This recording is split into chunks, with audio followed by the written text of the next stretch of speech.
लेकिन इस टूर्नामेंट के आसपास काफी सारी पॉलिटिकल टेंशंस है, स्पेशली इंडिया वर्सेस पाकिस्तान के बीच की पॉलिटिकल टेंशंस है, जो शायद इंडिया को इस टूर्नामेंट का हिस्सा ना बन सके। इस पूरे इवेंट पर अनसर्टेनिटी का क्लाउड छाया हुआ है with regards to India's participation. तो चलिए जानते हैं कि एग्जैक्टली ये फुल रिपोर्ट क्या है regarding Asia Cup. As we know, ACC यानी कि एशियन क्रिकेट काउंसिल का काफी इंपॉर्टेंट पार्ट होता है, काफी इंपॉर्टेंट इवेंट होता है एशिया कप। ये हर 2 साल के बाद होता है और लास्ट टाइम 2023 में जब ये हुआ था तब इंडिया और श्रीलंका के बीच में फाइनल हुआ था and India lifted the trophy. ये event financial terms as well as cricketing development दोनों ही पर्सपेक्टिव के लिए काफी ज्यादा इंपॉर्टेंट होता है। इस साल का ये टूर्नामेंट सितंबर में होने वाला था और होने वाला था इन इंडिया, लेकिन after everything that happened at the beginning of this year, जो पहलगाम में हुए टेररिस्ट अटैक के बाद इंडिया और पाकिस्तान के बीच की सिचुएशंस और भी ज्यादा वर्स हो गई और टेंशंस राइज होने लगी। A war was about to break out. In fact war did break out, लेकिन कुछ ही दिनों बाद सीज फायर की अनाउंसमेंट हुई, लेकिन that did not mean that India और पाकिस्तान के बीच का रिलेशनशिप ठीक हो गया।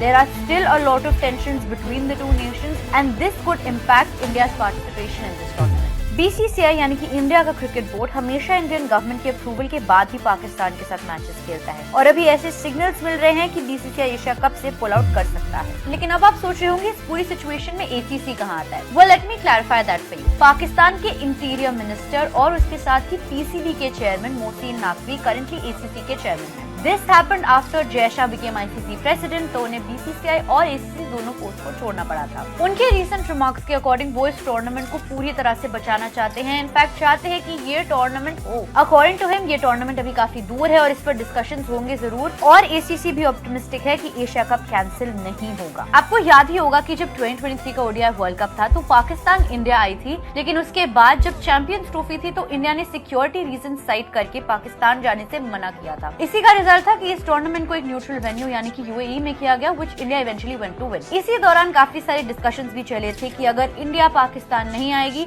तो देन पाकिस्तान भी किसी फ्यूचर टूर्नामेंट में इंडिया नहीं ट्रैवल करेगी। एंड आई थिंक इसी का रिजल्ट है कि अब एशिया कप को किसी न्यूट्रल वेन्यू पर होस्ट किया जा रहा है। इसलिए इतना तो क्लियर है कि अगर एशिया कप होता है एंड इट्स फाइनलाइज्ड तो वो डेफिनेटली UAE में ही होगा, जो दोनों कंट्रीज के लिए एक न्यूट्रल वेन्यू है। पहले श्रीलंका भी एक ऑप्शन थी, लेकिन इवेंचुअली UAE वाज डिसाइडेड क्योंकि वहां का इंफ्रास्ट्रक्चर और सिक्योरिटी बेटर मैनेज की जा सकती है। ये टूर्नामेंट T20 फॉर्मेट में होगा because this is sort of like a dress rehearsal for the T20 world cup next year in India and Sri Lanka. एक इम्पोर्टेंट पॉइंट ये है कि एशिया कप के media rights deal reportedly $170 million है, जो ACC के 27 मेंबर नेशंस में divide होती है। तो अगर ये रिपोर्ट्स की इंडिया पुल आउट करती है इस टूर्नामेंट से सच होती है तो इसका काफी ज्यादा सिग्निफिकेंट इम्पैक्ट होगा सारी कंट्रीज पे, क्योंकि ये टूर्नामेंट तो कैंसिल हो ही सकता है और इसके साथ इन सारी कंट्रीज की बोर्ड्स की फंडिंग पर भी काफी हेवी इफेक्ट पड़ेगा। अगले महीने ICC की एनुअल जनरल मीटिंग सिंगापुर में होने वाली है, जहां इससे रिलेटेड सारे डिस्कशंस होंगे। तब तक के लिए फैंस सिर्फ एक ही चीज के लिए होपफुल हो सकते हैं कि एक सॉलिड सोल्यूशन निकले